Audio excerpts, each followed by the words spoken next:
lupa, luha, at sigaw ng mga Muslim. Hindi pinakinggan ng pamahalaan. Kwento mula sa ninuno. Mabagal, mabigat ang damdamin, parang panagoy sa gabi. Noon pa mang dekada 50 payapa ang pamumuhay sa malawak na lupang minana mula sa ninuno. Dito kami lumaki, nag-alaga ng pananim at hayop, nanalangin sa Diyos sa ilalim ng parehong langit. Ngunit tumating ang utos mula sa malayong kabisera. Dinala ang pamilyang galing sa Luzon at Bisaya. Ipinamahagi ang aming lupang sagana sa ginto at tubig. Kami itinaboy sa matitigas na gilid ng kabundukan. Sinabing walang karapatan, parang hindi katutubo. Ang sariling lupa ay naging sa ibang naghari. Taong 68, ika-18 araw ng Marso, isang lihim na gawain ang naganap sa Corregidor. Mahigit 70 kabataan mula sa Sulu at Tawi-Tawi, sinabihang magsasanay para sa kapakanan ng bayan. Ngunit ang tunay na layunin, pumasok sa saba, pumatay ng kapwa, kapatid upang sakupin ng lupa. Nang tumanggi silang lumabag sa utos ng kanilang Diyos, isang-isang pinaputukan, walang awat, walang habas. Dugo ay dumaloy sa batuhan, tinakpan ang lahat ng bakas. Tanging si GB Narula ang nakalanggoy upang magkwento. Nagpahayag sa harap ng Senado, ngunit tinanggihan ng puno. Parang walang nangyari habang ang ina ay humahagulgol. Lumipas ang ilang taon, sumiglag ang bagon, kapinsalaan. Taong 71 sa Maniling, ang hilagang Cotabato.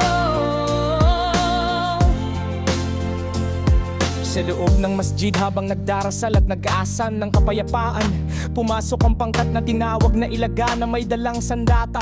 70 lalaki, babae at musmos na walang kalaban-laban. Pinagbabaril, tilapas, walang nakatakas sa loob ng tahanan ng Diyos. Walang tulong dumating, walang pananagutan sa nag-utos. 3 taon nang lumipas sa malisbong ng Sultan Kudarat. Muling sumalakay ang hukbo sa pampang ng dagat. Mahigit 1,500 ang naiwang walang hininga. Ang pampang ay namula, ang dagat ay humalo sa luha. Bahay ay sinunog, kababaihan ay dinahas. Pamilya ay nagwatar't watak, nagtago sa gubat, kumain ng ugat sa gitna ng matinding takot.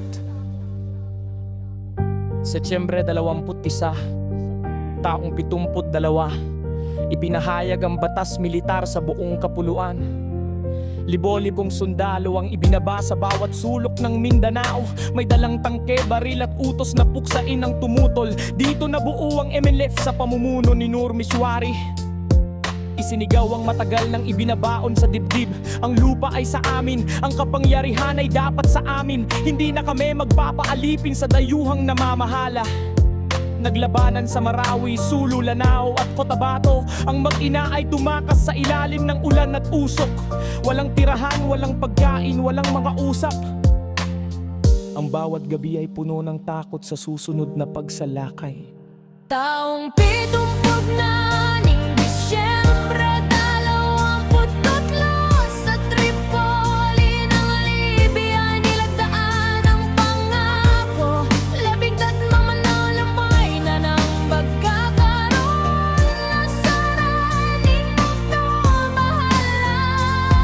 Batas ng Islam sa usaping pamilya, kapayapaang inaasam. Ngunit pagbalik sa Maynila, binago ng puno ang kasunduan. Pinaliit ang sakop, binura ang mahalagang pangako. Muling nagdilim ang pananaw, nahati ang hanay. Lumitaw ang MILF na mas matatag sa paniniwala. Patuloy na lumaban sa gitna ng gutom at pagod. Hindi sumuko sa kabila ng libo-libong buhay na nawala. Hindi lamang tungkol sa lupa ang aming pagkaklas, kundi sa dangal na matagal ng tinapakan at nilapastangan sa mahabang panahon. Naiwan sa dilim at kahirapan, walang maayos na paralan, walang ospital, walang patas na batas. Ang yaman ng aming lupa ay dinadala sa malayong lungsod. Habang kami nagtitiis sa tuyong buto at malabong tubig, ang aming pananampalataya ay tinatawanan at ipinagbabawal. Parang hindi kabilang sa bansa na aming sinilangan. Kaya't ang hawak na sandata ay hindi para sa paggawa ng masama, masama, kundi para ipagtanggol ang natitirang bihaso ng pagkatao.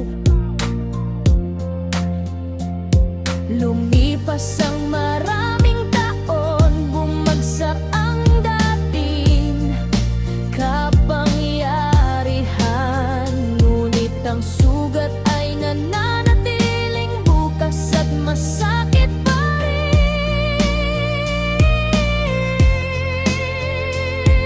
Ang bawat butil ng lupa ay may halong dugo at luha. Ang bawat pangalan ay nabaon sa limot ng kasaysayan. Ang dahilan ng pag-aklas ay hindi galit lamang sa pinuno, kundi ang natagal na paglimot sa aming halaga at karapatan. Ang sigaw noon ay patuloy na umaaling-aungaw hanggang ngayon. Kami ay tao rin, may puso, may panalangin, may karapatang mabuhay. Huwag kalimutan ang pangyayari sa Corregidor at Manili, ang lukang Alin Minami. Huwag nang ulaing payakawan ang kapalabalang hinahanap ay hindi sa kamamakitang ng tahas, kundi sa tangtay na patkinin, matunawa at tunay na patarawan.